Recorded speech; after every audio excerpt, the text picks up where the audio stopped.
إن الحمد لله الأكرم الذي خلق الإنسان وكرم وعلمه من البيان ما لم يعلم وسبحان الله لا يحصى امتنانه باللسان ولا بالقلم ونشهد أن لا إله إلا الله وحده لا شريك له ونشهد أن سيدنا وسندنا وحبيبنا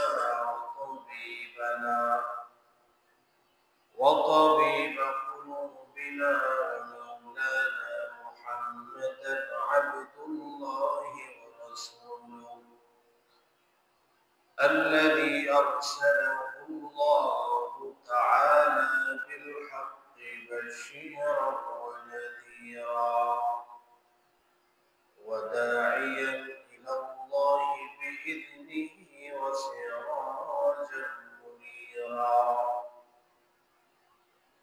أما بعد فقد قال الله تبارك وتعالى في كلامه المجيد والفرقان الحميد أعوذ بالله من الشيطان الرجيم بسم الله الرحمن الرحيم ونفخ في الصور فصعق من في السماوات ومن في الأرض إلا من شاء الله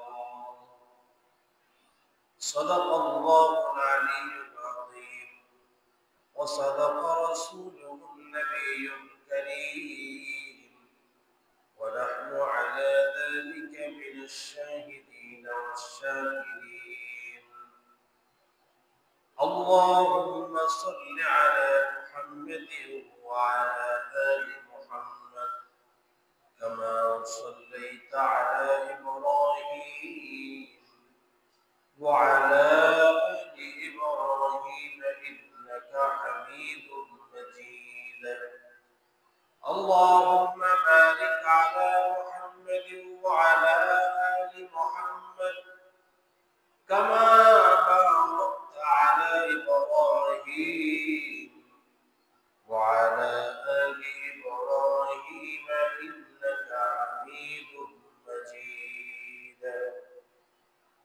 উপস্থিত মুআজ্জাজ মুহতারাম আশিকিন জাকিরিন আল্লাহ রাব্বুল আলামিনের মুহিব্বিন বান্দাগণ বিশেষ করে পর্দার আড়ালে অবস্থানরত আমার শ্রদ্ধেয় মা ও বোনেরা মহান রব্বুল আলামিনের দরবারে অসংখ্য অগণিত শুকরিয়া আদায় করছি যে আল্লাহ রাব্বুল আলামিন আমাদেরকে এই জুমআর দিনে আগেভাগে মসজিদে আসা বলা বসা শোনার তৌফিক দিয়েছেন সকলেই অন্তরের স্থল থেকে কালিমাতুশ শুকর আদায় করি আলহামদুলিল্লাহ মুআজ্জাজ মুহতারাম ধারাবাহিকভাবে আমরা কবর জগৎ সম্পর্কে আলোচনা করতেছিলাম কবর এটা হয়তো জাহান্নামের একটা টুকরা অথবা জান্নাতের একটা ঘাঁটি দুইটার একটা হবে আপনি আমি যদি কবরের ভেতরে জান্নাতীদের মতো আমল করে যাই তাহলে কবর হবে আমাদের জন্য সুখের ঠিকানা আর যদি আপনার আমার আমলটা আল্লাহ না করুন বদ হয়ে যায় তো কবরের ভিতরে যে দুঃখ সেই দুঃখের আর কোনো সীমা থাকবে না সাহাবী আবু সাঈদ খুদরি রাদিয়াল্লাহু তাআলা আনহু থেকে বর্ণিত হাদিস, সুনানে তিরমিজির মধ্যে হাদিসটা এসেছে, কবর প্রত্যেক দিন মানুষকে 70 বারের মতো ডাকতে থাকে। কবর আপনাকে আমাকে ডেকে ডেকে বলতে থাকে এমন কিছু কথা, যে কথাগুলো মুমিনদের হৃদয়কে আরো আনন্দে উদ্বেলিত করে দেয়, আর বদকার বেঈমান কাফের মুশরিকদের অন্তরে ভীতি সৃষ্টি করে। এমন ভয়ানক কিছু কথা কবর আপনাকে আমাকে প্রত্যেকদিন ডেকে ডেকে বলতে থাকে। এর আগে আমরা একটা জিনিস বুঝি, কবর হলো আমাদের একটা মঞ্জিল। ধরেন গতকালকে আমি খুলনা গিয়েছিলাম, তো আমি একটা জায়গায় যখন যাচ্ছি, যাওয়ার জন্য আমি একটা গাড়িতে উঠলাম। এই গাড়িটা একটা মঞ্জিলে গিয়ে থামে, ঠিক না বেঠিক? ও গাড়িটা যতদূর যাচ্ছে, আমার খুলনা যেই জায়গায় আমি যাব ওই জায়গাটা আরো আমার কাছে হইতেছে না দূরে হইতেছে? কাছে হইতেছে না? ঠিক তেমনি ভাবে কবর নামক মঞ্জিল আপনার আমার যত দিন যাচ্ছে, যত নিঃশ্বাস নিচ্ছেন, আপনার যত শ্বাস প্রশ্বাস জারি হচ্ছে, যত দিন যাচ্ছে কবরের কাছাকাছি আপনি চলে যাচ্ছেন। এমনও হতে পারে কবরটা আমাদের আর কারো হয়তো 10 দিন আছে, কারো 20 দিন আছে, কারো 1 বছর আছে। অতএব এখনো সময় আছে আপনার আমার কবরটাকে সুন্দর করার জন্য আল্লাহর কাছে তওবা করে আমালে সালিহা, নেক কাজ বেশি বেশি করার দরকার আছে। আমার ভাইয়েরা, সাহাবী আবু সাঈদ খুদরি রাদিয়াল্লাহু তাআলা আনহু থেকে বর্ণিত, আল্লাহর নবী রাহমাতুল লিল আলামিন বলেছেন, প্রত্যেক দিন কবর বনি আদমকে ডেকে বলতে থাকে, ও মানুষ, আনা বাইতুল কুরবা, আনা বাইতুল ওয়াহদা। আমি হলাম একাকিত্বের ঘর, আমি হলাম প্রবাসী মুসাফিরের ঘর, আমি কবর পোকামাকড়ের ঘর, আমি কবর নির্জনতার ঘর। তুমি যদি মুমিন হয়ে থাকো, মৃত্যুর পরে আমি কবরের চেয়ে এরকম ভালো বন্ধু দুনিয়ায় আর কাউকে পাবে না। সুবহানাল্লাহ। মুমিনকে যখন কবরের মধ্যে রাখা হয়, মুমিন তখন কবরের মধ্যে রাখা হলে কবর মুমিনকে ডেকে ডেকে বলতে থাকে, ও মুমিন, দুনিয়ার জমিনে যত মানুষ আমার পিঠ দিয়ে চলাফেরা করছে, যত মানুষ আমার উপর দিয়ে হাঁটা চলা করছে, সবচেয়ে তুমি আমার কাছে সবচেয়ে প্রিয় ছিলে। পড়েন সুবহানাল্লাহ। আজকে তুমি আমার সৌজন্যমূলক ব্যবহার দেখবে, আজকে তুমি আমার ভালো ব্যবহার দেখবে। এরপরে কবর ওই মুমিনের জন্য তার 2টা পাশ, চোখ যত দূর যায় এত দূর পর্যন্ত ওই লোকটার জন্য কবরটাকে বিস্তৃত করে দেয় কে? আর যদি কাফের বেঈমান হয়, মুনাফিক মুশরিক হয়, বদকার বেদীন হয়, তখন কবর তাকে বলতে থাকে, ও বেঈমান, ও বদকার, আমার পিঠের উপর দিয়ে লম্ফ ঝম্প করে চলাফেরা করেছো, আমার দুনিয়া দিয়ে আমার উপর দিয়ে লম্ফ ঝম্প করে চলাফেরা করেছো, আমার উপর দিয়ে তুমি অহংকারের সাথে হাঁটাচলা করেছো। আজকে তুমি দেখতে পাবে আমার ব্যবহার জমিনের মধ্যে তোর চেয়ে খারাপ আমার কাছে আর কেউ ছিল না। এই বলে কবর তার লাশটাকে একটা চাপ দিবে, এমন ভয়ানক চাপ দিবে, তার এক পাশের হাড্ডি গুলো অপর পাশের হাড্ডির সাথে মিশে যাবে। পড়েন নাউজুবিল্লাহ। এমন ভয়ানক হলো কবর। এই কবরে আপনার আমার আমল যদি ভালো হয়, অটোমেটিক কবরের ভিতরে নূরের বাতি জ্বালিয়ে দিবেন কে? আপনার কবরের উপর বাতি জ্বালানোর দরকার নাই, যেমনটা ভণ্ডরা জ্বালায়, পাগল মরলে বাতি জ্বলে, মুন্সি মরলে জ্বলে না, এই জাতীয় কথা তারা বলে। উপরে বাতি জ্বালাইয়া, উপরে আপনি যত বাতি জ্বালান কাজ হবে না, আপনার ভেতরে বাতি জ্বলছে কিনা এটাই দেখতে হবে। ঠিক না বেঠিক?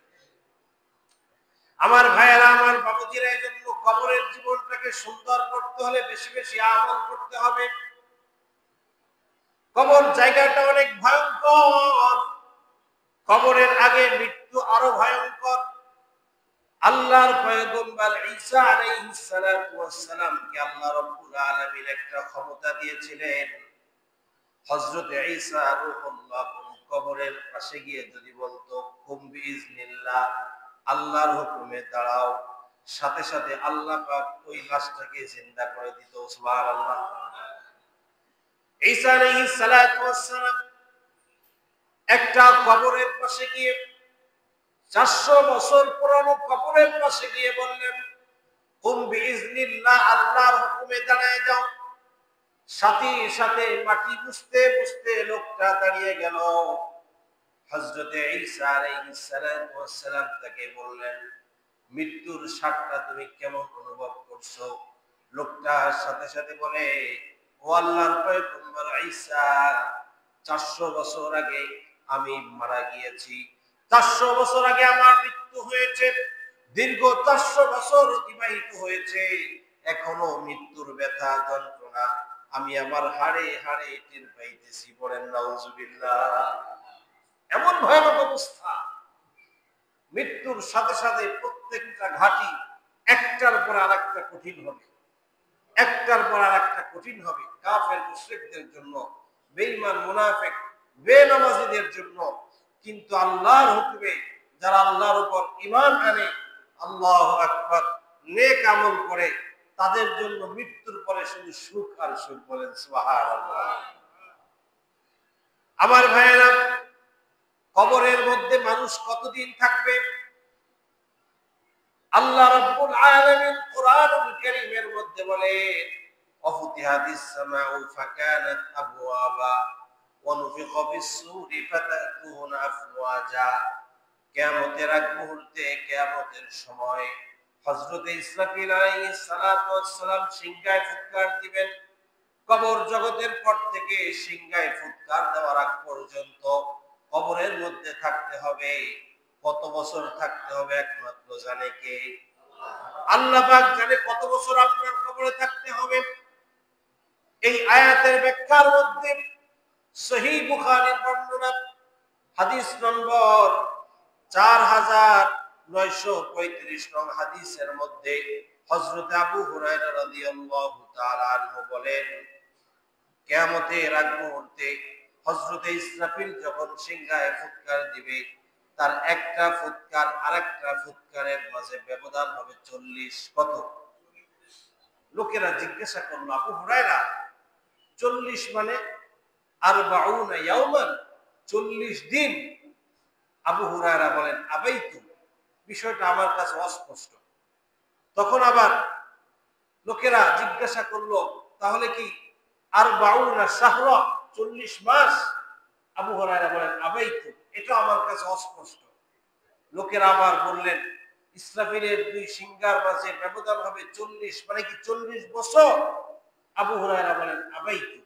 এই হাদিস থেকে মুহাদ্দিসিন ইকরাম বলেন, সবচেয়ে কম যে কবরের মধ্যে থাকবে সেও কমপক্ষে 40 বছর তার কবরে থাকতে হবে। 40 বছর এত সহজ না। হযরত আবু হুরায়রা আবার বলেন, এই আয়াতের পরে আল্লাহ রাব্বুল আলামিন বলে, ওয়াফুতিহাতিস সামাউ ফাকানাত আবওয়াবা। সিংহায় ফুৎকারের পরে আল্লাহ রাব্বুল আলামিন আকাশগুলোকে খুলে দিবেন, উন্মুক্ত হয়ে যাবে। আকাশগুলো অনেকগুলো দরজায় বিভক্ত হয়ে যাবে। ওয়াসুইরাতিল জিবালু ফাকানাত সারাবা। পাহাড়গুলো ধুলিত তুলার ন্যায় উঠতে থাকবে, পাহাড়গুলোকে চালানো হবে। আল্লাহ পাক অপর আয়াতে বলেন, ওয়াতাকুনুল জিবালু কালইহনিল মানফুশ। পাহাড়গুলো সেদিন ধুলিত তুলার ন্যায় উঠতে থাকবে। আল্লাহ পাক অপর আয়াতের মধ্যে বলেন, ও নবী, তুমি তো মনে করেছো পাহাড়গুলো এক জায়গায় অচল হয়ে আছে, কিন্তু অচল হয় নাই। যেদিন ইসরাফিল সিংহায় ফুৎকার দিবে, ওই দিন মেঘ যেমন চলমান হয়, এই ভয়ঙ্কর শক্তিশালী পাহাড়গুলো টুকরো টুকরো হয়ে মেঘের মতো চলতে থাকবে। আল্লাহু আকবার। সাহাবী আবু হুরায়রা রাদিয়াল্লাহু তাআলা আনহু বলেন, ইসরাফিল আলাইহিস সালাতু ওয়াস সালামের সিংহায় যখন ফুৎকার হয়ে যাবে, তখন আসমান থেকে একটা বৃষ্টিপাত হবে। ওই বৃষ্টির মধ্যে, দুনিয়ার মধ্যে যেমন বৃষ্টি পড়লে ধান গাছ, গম গাছ, চারা গাছ উদ্গত হয়, প্রত্যেকটা মানুষের পাঁজরের কাছে ছোট্ট একটা হাড্ডি আছে, মানুষের সব পচে যাবে, হাড্ডিটা পচবে না। ওই ইসরাফিলের সিংহায় ফুৎকারের পরে যখন বৃষ্টি হবে, ওই বৃষ্টির পরে সব মানুষগুলো সোজা হয়ে দাঁড়িয়ে যাবে। বলেন সুবহানাল্লাহ। আল্লাহর নবী সাল্লাল্লাহু আলাইহি ওয়াসাল্লাম বলেন, কুরআনুল কারীমে আল্লাহ বলছে, ইয়াউমা ইউনফাকু বিস-সূরি ফাফাজি'a মান ফিস সামাওয়াতি ওয়া মান ফিল আরদ ইল্লা মান শাআল্লাহ। কিয়ামতের সময় হযরতে ইসরাফিলের ফুৎকার শুনে দুনিয়ার সব মানুষ বেহুশ হয়ে যাবে। আল্লাহর নবী বলে, লা তুখাইরুনি আলা মূসা, তোমরা আমার উপর মুসার উপর আমাকে প্রাধান্য দিও না। কিয়ামতের আগে যখন সব মানুষ বেহুশ হয়ে যাবে, আমি রাসূলও বেহুশ হয়ে যাব। আমি সর্বপ্রথম ব্যক্তি, বেহুশ হওয়ার পরে আউয়ালু মান ইউফিকু, আমাকে আল্লাহ জ্ঞান দান করবে, আমার হুঁশ ফিরে আসবে। আমার হুঁশ ফিরে আসার পরে ফাইজা মুসা কালিমুল্লাহ, আমি জ্ঞান ফিরে আসার পর সর্বপ্রথম যাকে দেখতে পাবো হযরতে মুসা আলাইহিস সালাম, আল্লাহর আরশের খুঁটি ধরে দাঁড়িয়ে আছে। সুবহানাল্লাহ। আমার ভাইয়েরা, এমন ভয়ঙ্কর পরিস্থিতি। এই জন্য মৃত্যুর আগে, কবরের আগে, ওই ফুৎকারের আগে আপনার আমার ওই জীবনটা যেন সুন্দর হয়, এজন্য আপনার আমার সুন্দর করে জীবনটাকে সাজাতে হবে। এখন কেউ যদি মনে করে এগুলো হলো হুজুরদের গালগপ্প, এগুলোর কোনো ভিত্তি নাই, মৃত্যুই শেষ, মৃত্যুর পরে আর কিছু হবে না, তাহলে সমস্ত উলামায়ে কেরাম একমত, ওই লোকটা কাফের হয়ে যাবে। বলেন ঠিক না বেঠিক? এজন্য আমানতু বিল্লাহি ওয়া মালাইকাতিহি ওয়া কুতুবিহি ওয়া রুসুলিহি ওয়াল ইয়াউমিল আখির ওয়াল কদরি খাইরিহি ওয়া শাররিহি মিনাল্লাহি তাআলা ওয়াল বাসি বাদাল মাউত, মৃত্যুর পরে পুনরায় উত্থিত হওয়ার উপর ঈমান আনা, এটাও একজন মুমিনের উপর ফরজ। একজন মুমিনের উপর যে কয়েকটা বিষয়ের উপর ঈমান আনা ফরজ, এর ভিতরে একটা হলো ওয়াল বাসি বাদাল মাউত, মৃত্যুর পরে আবার পুনরায় জিন্দা হওয়ার উপর। এজন্য আমরা এই সব ব্যাপারের উপর ঈমান আনছি। আনছেন তো ইনশাআল্লাহ? কারণ এই ঈমান আনা ছাড়া মুক্তি পাওয়ার কোনো উপায় নাই। কারণ ঈমানের মধ্যে যদি ভেজাল হয়, আমালের মধ্যে ভেজাল হলে মুক্তি পাওয়ার সম্ভাবনা আছে, কিন্তু ঈমানের মধ্যে যদি ভেজাল হয় তাহলে তার কিন্তু মুক্তি পাওয়ার কোনো ব্যবস্থা নাই। এজন্য আমাদের সাহাবায়ে কেরামের যে সিফাত ছিল, আমাদের ভেতরে ওই সিফাত রাখতে হবে। সামি'না ওয়া আতা'না, আমান্না, সাল্লামনা। সাহাবায়ে কেরাম কোরআন হাদিসের কোন বিষয় সামনে আসলে তারা নির্দ্বিধায় বলে দিতেন, যেভাবে শুনলাম সেভাবে ঈমান আনলাম। আমরা কোনো কিছু বুঝি আর না বুঝি, কোরআন হাদিস যেটা বলেছে আমরা তার উপর ঈমান আনলাম। বলেন সুবহানাল্লাহ। এভাবে আপনার উপর ঈমান আনতে হবে, যুক্তি দিয়ে কিছু বোঝা যাবে না। ইসলামের ভিতরে কোরআন হাদিসে যা আছে ওটাকে চোখ বুজে মেনে নিতে হবে। রাজি আছেন তো ইনশাআল্লাহ? আমার ভাইয়েরা, কিয়ামতের সেই কঠিন ময়দান যখন কায়েম হয়ে যাবে, সেদিন আল্লাহ রাব্বুল আলামিন দুনিয়ার অসংখ্য মানুষকে মুক্তি দিবে, কিন্তু কয়েক শ্রেণীর লোক আছে ওই দিন যারা জান্নাতের ঘ্রাণও পাবে না, তাদের ঠিকানা হয়ে যাবে জাহান্নাম। এই সমস্ত লোক কারা? খুব ভালো করে বুঝবেন। আমাদের মধ্যে যদি এই খারাপ গুণ থাকে আমরা তওবা করে ভালো হয়ে যাব। রাজি আছেন তো ইনশাআল্লাহ? খারাপ গুণ আমাদের মধ্যে থাকতেই পারে, ঠিক না বেঠিক? আমরা মানুষ, আমরা তো ফেরেশতা না। আল্লাহ আমাদেরকে গুনাহের লাজ্জাত দিয়ে তৈরি করেছে, আর ফেরেশতাদেরকে আল্লাহ গুনাহের লাজ্জাত দেয় নাই, যার কারণে ফেরেশতারা গুনাহ মজাটা বুঝে না, যার কারণে করে না, ঠিক না বেঠিক? আমরা গুনার মজা বুঝি, এই কারণে শয়তানের ধোঁকায় গুনাহ করে ফেলি। এই জন্য আমরা যখন ইস্তেগফার করব, আল্লাহ পাক রব্বুল আলামিন তওবাতুন নাসুহা হলে আমাদের গুনাহ মাফ করে দিবে। পড়েন সুবহানাল্লাহ। কিন্তু আমার এটা উদ্দেশ্য না যে গুনাহ মাফ করবে মানে কি গুনাহ করার সার্টিফিকেট পেয়ে গেলাম, এমনটা না। গুনাহ মাফ করার কিছু শর্ত শরীয়ত আছে, বিগত 2-3 সপ্তাহ আগে আলোচনা হয়েছে। তো আমার ভাইয়েরা, 3 শ্রেণী 4 শ্রেণীর লোক আছে কিয়ামতের ময়দানে, এরা জান্নাতের ঘ্রাণও পাবে না, জান্নাতের প্রবেশও করতে পারবে না, জান্নাতের টিকিটও হাতে পাবে না। 1 নম্বর হলো ওই সমস্ত লোক, আল্লাহর নবী হাদিসের মধ্যে বলেন, সহিহ মুসলিমের বর্ণনা, হযরত আবু হুরায়রা থেকে বর্ণিত, আল্লাহ রাসূল বলেন, সিনফান মিন আহলিন নারি, জাহান্নামীদের মধ্যে 2টা দল, লাম আরাহুমা, যাদেরকে আমি নবী এখনো দেখি নাই, আমার অনেক পরে কিয়ামতের আগ মুহূর্তে এই 2টা দল আসবে। 1 নম্বর হলো কওমুন মাহুম বিসাতুন, এমন একটা দল যাদের হাতে গরুর লেজের একটা লাঠি থাকবে, চাবুক থাকবে, ইয়াজরিবুনা বিহান নাসা, ওই লাঠি দিয়ে তারা মানুষকে প্রহার করতে থাকবে। আমরা যদি দুনিয়ার মধ্যে তাকাই দেখতে পাই লাঠি থাকে অনেক পুলিশের হাতে, যেই পুলিশকে তৈরি করা হয়েছে জনগণের সেবার জন্য, কিন্তু এই পুলিশ জনগণের উপর লাঠি চার্জ করে কি করে না, জোরে বলেন? বিশেষ করে আগে তো বেশি করত।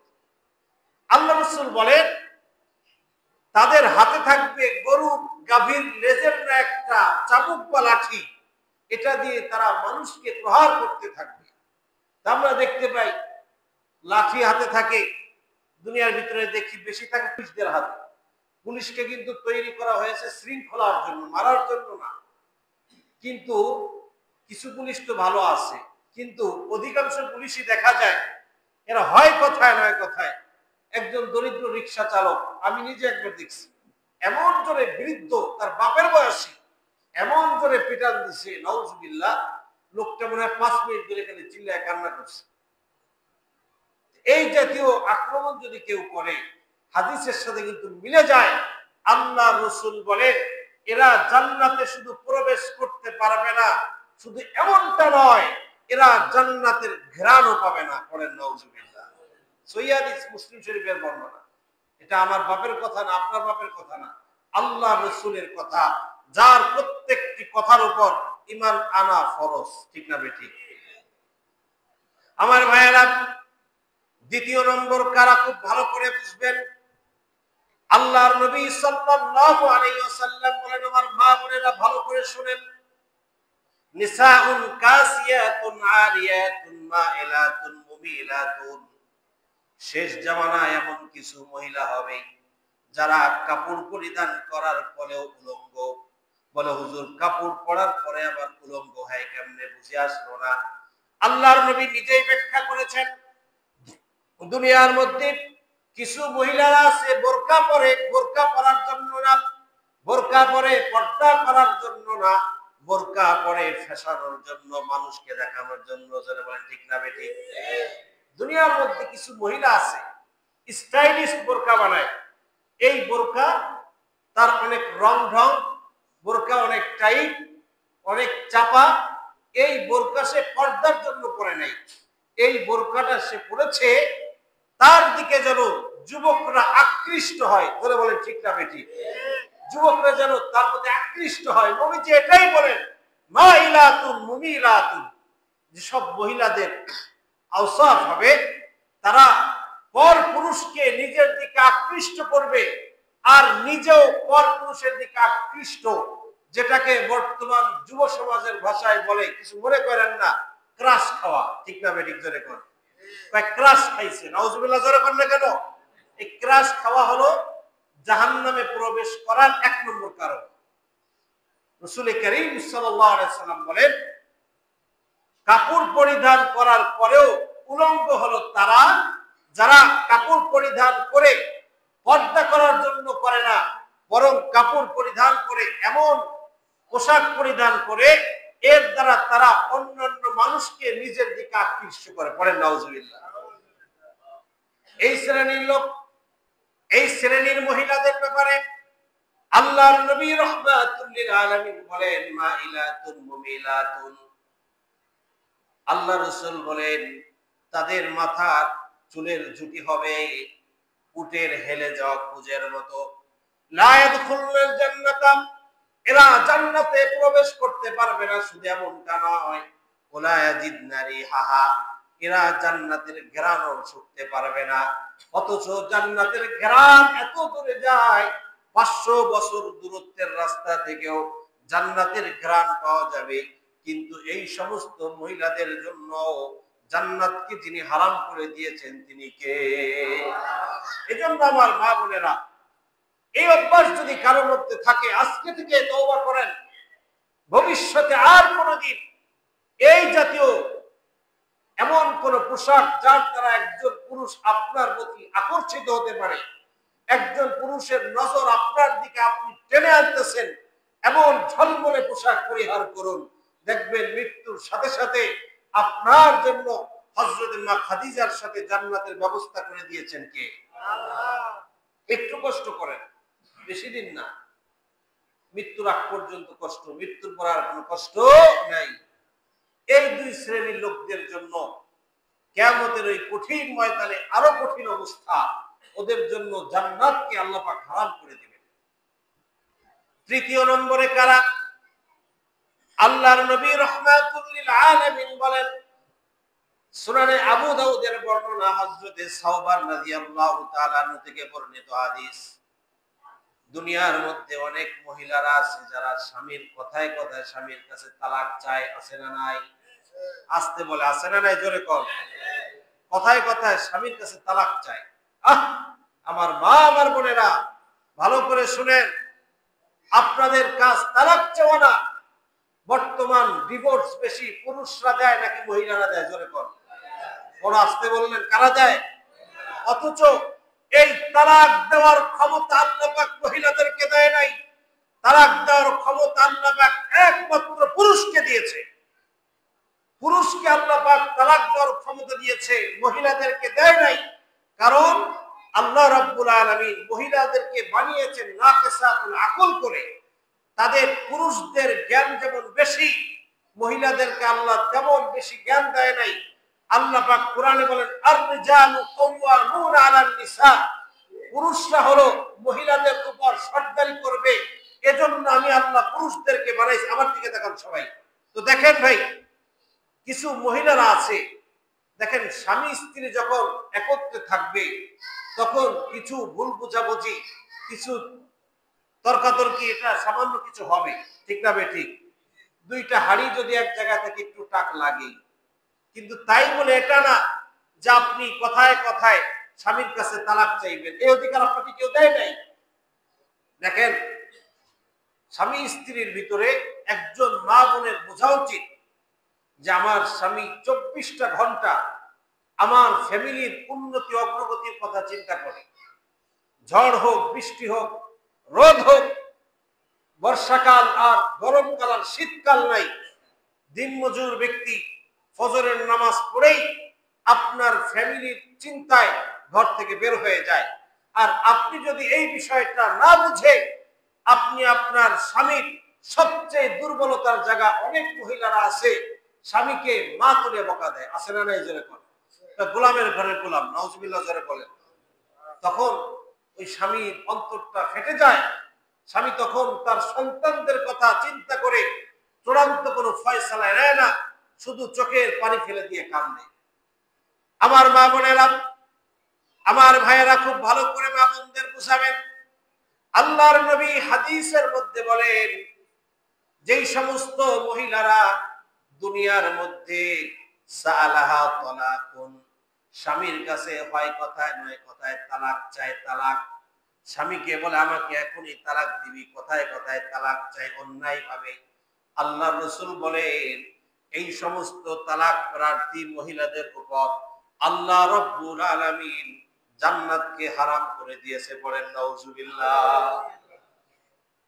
এজন্য আমার মা বোনেরা, দুনিয়ায় দুই একটা কথার দ্বারা নিজের আখিরাতকে নষ্ট করবেন না। আল্লাহ রাসূল এক হাদিসের মধ্যে বলেন উরিতুন নার, আমাকে জাহান্নাম দেখানো হলো, তো আমি জাহান্নামের মধ্যে দেখতে পাই অধিকাংশ মহিলা। রাসূল বলে ইয়া মাশারান নিসা, ও মহিলা সম্প্রদায়, আমি তো তোমাদের বেশি জাহান্নামে দেখতে পাইলাম। মহিলারা বলে ইয়া রাসূলুল্লাহ, কেন, আমরা কি অপরাধ করছি? রাসূল বলেন তোমরা দুইটা অপরাধ বেশি করো। কয়টা অপরাধ? একটা হলো তোমরা বেশি বেশি লানত দাও মানুষকে, কথায় কথায় ছেলেকে বলে এই তুই মরতে পারস না, বলে কি বলে না? ফেরেশতারা যদি বলে আমিন, তখন আপনার অবস্থা কি হবে? আমাদের পার্শ্ববর্তী এলাকায় টুঙ্গিপাড়ায় একটা ঘটনা ঘটছে। এক মা তার মেয়েকে বলছে মরতে পারস না, গলায় ধরিয়া। মাগরিবের আগ মুহূর্তে, আমরা সব ঘরটা মাদ্রাসায় পড়ি। মা এই কথা বলার পরে মেয়েটা আর ঘর থেকে আসে না। আমাদের সত্য ঘটনা, আমাদের চোখের সামনে দেখা।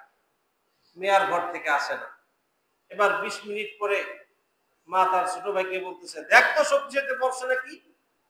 দেখে দরজা আটকানো, জানলাটা ধাক্কা দিয়ে খুলে দেখে ফ্যানের সাথে ঝুলতেছে। বলেন নাউজুবিল্লাহ। ফেরেশতারা আমিন বলে ফেলছে। এজন্য মহিলাদের, মা বোনদের আপনারা রাগ করবেন না। আমার মা বোনদের জন্য আল্লাহ অনেক সম্মান দিয়েছে, কিন্তু তারা শয়তানের ধোঁকায়, আমাদেরও দোষ আছে। আমরা হুজুররাও এই ব্যাপারগুলো আলোচনা করি না, ঠিক না ঠিক? আমরা যদি এগুলো আলোচনা করতাম, আর আপনারাও যদি হুজুরদের থেকে শুনে গিয়ে মা বোনদের সাথে মুযাকারা করতেন, আমার মা বোনদের হৃদয় বড়ই নরম। আমার মা বোনেরা একটা কথা দু একবার শুনলে আমল করে, ঠিক না ঠিক করে কর। এজন্য আপনারা যেই মাসআলাটা শুনবেন মসজিদ থেকে বেরোয় ভুলে যাবেন না, বরং বাসায় গিয়ে মা বোনদের সাথে এগুলো আলোচনা করবেন, মুযাকারা করবেন, তাহলে দেখবেন আমাদের মা বোনদের আমল সুন্দর হয়ে যাবে। আল্লাহ রাসূল বললেন তোমরা বেশি বেশি মানুষকে লানত দাও, এই 1 নম্বর অপরাধের কারণে তোমরা দোজখী। 2 নম্বর অপরাধ হলো তাকফুরুনাল আশির, আশির মানে স্বামী। তোমরা বেশি বেশি স্বামীর নাফরমানি করো, স্বামীর অকৃতজ্ঞতা প্রকাশ করো। আল্লাহ রাসূল বলেন লাউ আহসানতা ইলা ইহদাহুন্না দাহরান, তুমি যদি তোমার স্ত্রীর প্রতি যুগ যুগ ধরে কালে অনুগ্রহ করতেছো, সে যা চায় তাই দিচ্ছ। দেখেন নবীজির কথা মিলে কিনা? তুমি যা চায় সে তুমি সব দিচ্ছ, আরো বেশিও দিচ্ছ। এরপরে সে কখনো তোমার ভিতরে একটু অপছন্দনীয় কিছু পাইছে, তোমার কাছে একটা জিনিস চাইছে, তোমার দিতে দেরি হয়েছে বা দেও নাই, সাথে সাথে সে বলে উঠবে আপনার কাছে আমি জীবনও ভালো কিছু পাই নাই, ঠিক না ঠিক? মহিলাদের এই গুণটা আছে না নাই? জোরে কর। আমার মা বোনেরা, আপনারা একটু চিন্তা ফিকির করবেন। আল্লাহ রাসূল বলে এই স্বামীর অকৃতজ্ঞতার কারণে কিয়ামতের ময়দানে মহিলারা অধিকাংশ জাহান্নামে যাবে। আল্লাহ হেফাজত করে পড়েন আমিন। 3 নম্বর হলো ওই সমস্ত পুরুষ যারা নিজের বাবার খোঁজ খবর লয় না। পৃথিবীর ভিতরে যত মানুষকে আল্লাহ মর্যাদা দিয়েছে, এর ভিতরে অন্যতম একটা মর্যাদা হলো পিতৃত্বের মর্যাদা। প্রতিটি বাবা চায় তার সন্তানদের থেকে নিজের পিতৃত্বের মর্যাদা আদায় করতে, ঠিক না ঠিক? পাগলও যদি বাপ হয়, ওই পাগল বাবাও চায় আমার সন্তানরা আমাকে মূল্যায়ন করুক। আল্লাহ রাসূল এক হাদিসের মধ্যে বলেন রিদার রব ফি রিদাল ওয়ালিদ, আল্লাহর সন্তুষ্টি বাবার সন্তুষ্টির মধ্যে রয়েছে। বাবা যদি সন্তুষ্ট হয়, সাথে সাথে সন্তুষ্ট হয়ে যায় কে? আল্লাহ। এজন্য আমার ভাইয়েরা, বাবা যার আছে বাবার মূল্যায়ন করবেন। অনেক মানুষ আছে বাবাকে মর্যাদা দিতে চায় না, এমনকি নিজের বাবাকে অস্বীকার করে। এরকম লোক সমাজের মধ্যে আছে। নিজে যখন কোটিপতি হয়ে যায়, তো নিজের গরিব বাবাটার আর খোঁজ খবর নেয় না। বাবা আপনাকে বড় আলেম বানালো, বাবা আপনাকে বড় হুজুর বানালো, বাবা আপনাকে বড় ডাক্তার বানালো, বাবা আপনাকে কোটিপতি বানালো, বাবা আপনাকে হাজি গাজী মুজাহিদ বানালো, কিন্তু আপনি বড় হওয়ার পরে আপনার সেই বাবার খোঁজ খবর নেন না। খোদা কি কসম, আল্লাহর কসম, আপনি আল্লাহকে সন্তুষ্ট করতে পারবেন না। ঠিক না বেঠিক? আল্লাহ রাসূল সাল্লাল্লাহু আলাইহি সাল্লাম বলেন, মানিদ্দাআ ইলা গায়রি আবিহি আবু, যে ব্যক্তি নিজের বাবাকে অস্বীকার করে অন্য কারোর বাবাকে বাবা বলে পরিচয় দিবে, নিজের বাবার খোঁজ খবর নেবে না, নিজের বাবার পিছনের দিকে তাকাবে না, আমার বাবা যে আমার জন্য কত কষ্ট করেছে, আমার বাবা নিজে একটা ছেঁড়া জুতা পরে আমাকে ভালো জুতা কিনে দিয়েছে, নিজে একটা ছেঁড়া জামা পরে আমাকে ঈদের সময় আমার বাবার দুঃখ কষ্ট অভাব বুঝতে দেয় নাই, যা চেয়েছি তাই দিয়েছে, ওই বাবাকে তুমি এখন পরিচয় দিতে চাও না। আল্লাহ রাসূল বলে, নিজের বাবাকে পুরে অন্যের বাবাকে যে বাবা বলবে, ফাল জান্নাতু আলাইহি হারাম, ওই লোকটার উপর জান্নাতকে আল্লাহ পাক হারাম করে দিবে। পড়েন নাউজুবিল্লাহ। এজন্য নিজের বাবার খোঁজ খবর নিতে হবে। নিজের বাবার খোঁজ খবর না নিয়া শ্বশুরের খোঁজ খবর নেন। নিজের বাবার খোঁজ খবর আগে, করে শ্বশুর। ঠিক না বেঠিক? করে কর। নিজের বাবা হলো আগে, নিজের মা হলো আগে, এরপরে আপনার শ্বশুর শাশুড়ি। নিজের বাবা মায়ের সাথে কোনো বেয়াদবি হলে এটা আপনি সহ্য করবেন না। আগে আপনার বাবা, আপনার বাবাকে আব্বা বলবেন, এরপরে গিয়ে আপনার শ্বশুর, আপনার মাকে মা বলবেন, এরপরে গিয়ে আপনার শাশুড়ি। কিন্তু অনেক মানুষ আছে টাকা হলেই মনে করে শ্বশুর বাড়ি নিয়ে সবকিছু করতে হবে, নিজের বাড়ি ভুলে যায়। আল্লাহ আমাদেরকে হেফাজত করে। পড়েন আমিন। ভাই কষ্ট পায়েন না, কোরআন হাদিসের কথা। ভিতরে যদি এই রোগ থাকে, সাথে সাথে তওবা করে ভালো হয়ে যান। নিজের মা বাবা যদি থাকে, মা বাবার খোঁজ নেন। আর মা বাবা যদি মারা যায়, আল্লাহর কাছে মাপ চান। মা বাবার নামে বেশি বেশি দান সদকা করেন। মা বাবার কবর সপ্তাহে একদিন হলেও জিয়ারত করেন। অনেক মানুষ আছে মা বাবার কবর কোথায় ভুলে গেছে। যেই মা আপনাকে ওই কঠিন শীতের ভিতরে আপনি যখন পেশাব করে দিয়েছেন, আমি তো এতদিন বুঝি নাই, আল্লাহ যখন সন্তান দিছে এখন বুঝতে পারতেছি। এত আরামের বিছানায় পেশাব করে দিছে, ভিজে জায়গায় মা শুইছে, সন্তানটাকে শুকনো জায়গায় রাখছে। এরকম হয় কিনা বলেন? ওই মাছ মারা গিয়েছে, মার খবর আপনি নেন না। অথচ হাদিসের মধ্যে বলে, বাবা মা যদি মারা যায়, আরে কারোর দোয়া কবুল হয় কি হয় না সেটা পরের কথা।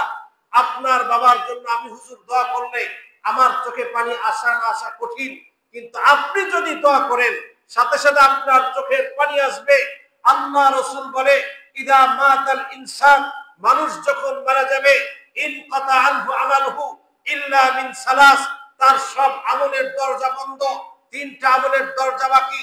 এর মধ্যে একটা হলো ওয়ালাদুন সালেহ ইয়াদউ লাহ, তার নেককার সন্তান যদি মা বাবার জন্য দোয়া করে, সাথে সাথে ওই দোয়াটা আল্লাহ কবরে পৌঁছায় দেয়। সুবহানাল্লাহ।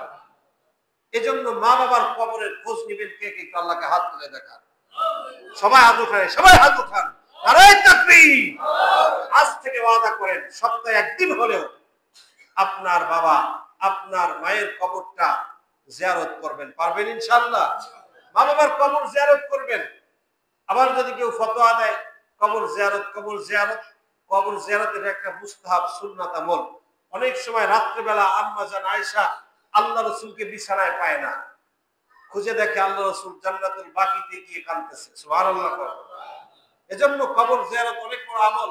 আল্লাহ রাসূল বলেন, কুনতু নাহাইতুকুম আন জিয়ারাতিল কুবুর, তোমাদেরকে আমি এক সময় কবর জিয়ারত থেকে নিষেধ করেছিলাম, ফাজরুহা, এখন আমার অনুমতি দিলাম তোমরা জিয়ারত করো। এজন্য মা বাবার জন্য দোয়া করবেন। রাজি আছেন তো ইনশাআল্লাহ? হুজুর আপনার মা বাবার জন্য দোয়া করলে কবুল হওয়া না হওয়া সন্দেহের ব্যাপার, কিন্তু আপনি দোয়া করলে এই দোয়াটা যে কবুল হবে সার্টিফিকেট দিয়েছে রহমাতুল লিল আলামিন। এজন্য মা বাবার জন্য বেশি বেশি করে দোয়া করবেন। রাজি আছেন তো ইনশাআল্লাহ? আরেক শ্রেণীর লোক যারা দাড়িতে কালো খিজাব ব্যবহার করে, মাসালাটি কি বলবো, আপনারা কি বলেন? মাসালাটি কি শুনতে চান আপনারা? দাড়িতে কালো খিজাব ব্যবহার করে, দাড়িতে কালো খিজাব ব্যবহারের ব্যাপারে আল্লাহর হাবিব সাল্লাল্লাহু আলাইহি ওয়াসাল্লাম থেকে দুই ধরনের হাদিস বর্ণিত হয়েছে। এক হাদিস আল্লাহ রাসূল হযরত আবু বকর সিদ্দিকের আব্বার নাম ছিল আবু কুহাফা তাকে বলছেন যে তোমার দাড়িগুলো একটা জিনিসকে পরিবর্তন করো। এখানে আল্লাহ রসুল সাল্লাল্লাহু আলাইহি ওয়াসাল্লাম একটা জিনিস বলছেন, তবে রসুল আবার বলে কালো খিজাব ব্যতীত। আমরা যারা কালো খিজাব ব্যবহার করি বিষয়টাকে আমরা একেবারে স্বাভাবিক নেই। বিষয়টা স্বাভাবিক নেবেন না। কালো খিজাব ব্যবহার করার অনুমতি মুজাহিদদের জন্য আছে। আর এক শ্রেণীর লোক হলো ওই ব্যক্তি যার অল্প বয়সে চুল দাড়ি পাকছে, অল্প বয়সে। এখন আপনি যদি কম আমার তো মাত্র 70 বছর হয়েছে, অল্প বয়স, একটু কালো খিজাব লাগাই নি। 70 বছর হইলে আপনি অল্প বয়স জোরে বলেন না কেন? বয়স যদি কারো অল্প ধরেন 25-30 বছর, কোন রোগের কারণে দাড়ি পেকে গেছে, চুল পেকে গেছে, তখন ইমাম আবু ইউসুফ রাহমাতুল্লাহ আলাইহি ওনার কথাটা ছাড়া অনেক উলামায়ে কেরাম বলেছে, স্ত্রী যদি বলে স্ত্রীর সন্তুষ্টির জন্য ওই মুহূর্তে ওই যুবকের জন্য দাড়ি চুলে কালো খিজাব ব্যবহার করার অনুমতি আছে মাল কারাহা। তবে ইমাম আবু ইউসুফ বলছেন মাকরু ছাড়াই ওই যুবকের জন্য জায়েজ। এটা হলো কথা। এরপরে আল্লাহর নবী আরেকটা হাদিসের মধ্যে ভয়ানক পর্যায়ে একটা হুমকি দিয়েছেন। আল্লাহর হাবিব বলেন সাল্লাল্লাহু আলাইহি ওয়াসাল্লাম, রাসূল সাল্লাল্লাহু আলাইহি ওয়াসাল্লাম বলেন, যে ব্যক্তি দুনিয়ার মধ্যে কালো খিজাব ব্যবহার করলো, দেখেন কত বড় হুমকি, কালো খিজাব ব্যবহার করলো। রাসূল বলেন এই কালো খিজাব ব্যবহার করছে মানুষকে ধোঁকা দেওয়ার জন্য, অর্থাৎ তার বয়স সে বুড়ো হয়ে গেছে, এখন কালো খিজাব দিয়ে যুবক সাজতে চায়। ভাই কেউ রাগ করবেন না, এই অভ্যাস কারো মধ্যে থাকলে তওবা করে চেঞ্জ করে ফেলবেন। রাসূল কারীম বলেন ওই লোকটার জন্য জান্নাত হারাম করেন, নাউজুবিল্লাহ। সহিহ হাদিসের মধ্যে আসছে। এজন্য এই কালো খিজাবের ব্যাপারে আমরা খুব সতর্ক হব, কালো খিজাবের ব্যাপারে। এরপরে আপনার ফকিহুন নাফস রশিদ আহমদ গালবহি রাহমাতুল্লাহ আলাইহি তার ফতোয়া রশিদিয়ার মধ্যে তিনি এ ব্যাপারে মাসআলা বলেছেন, যেহেতু পক্ষে বিপক্ষে বিভিন্ন রকমের হাদিস আছে, এজন্য উলামায়ে হানাফের ফতোয়া হলো কালো খিজাব ব্যবহার করা নাজায়েজ। তবে দুই শ্রেণীর লোকের জন্য জায়েজ। একটা হলো জিহাদের ময়দানে মুজাহিদরা যদি কালো খিজাব ব্যবহার করে, যাতে করে কাফেররা ভয় পায় যে হায় রে, এটা বুড়ো মনে করছিলাম, এটার দাড়ি তো কালো, এটা যুবক, এই ভয় পায়। আরেকটা হলো ওই যুবক যার স্ত্রী চাচ্ছে যে সে যেন তার চুলটা দাড়িটা কালো করে, আর ওই সময় মানে অসময়ে তার চুল দাড়ি পেকে গিয়েছে, এই দুই শ্রেণীর জন্য অনুমতি আছে। তারপরও যুবকের ক্ষেত্রে কেউ কেউ মাকরু বলছেন। আর বাকি যারা আছে মুতলাক ভাবে ঈদ আসছে, একটু স্টাইল, একটু ফ্যাশন দিতে হবে, একটু যাইয়া আপনার জয়নুলের দোকানে গিয়া দাড়িটা কালো করে ফেললেন, জয়নুলের দোকানে গিয়ে আপনার চুলটা কালো করে ফেললেন, এরকম শুধু শুধু এই অনুমতি ইসলাম দেয় নাই। আল্লাহ আমাদেরকে হেফাজত করে পড়েন আমিন। যা কিছু আলোচনা হয়েছে আল্লাহ সর্বপ্রথম আমিনা খান্দা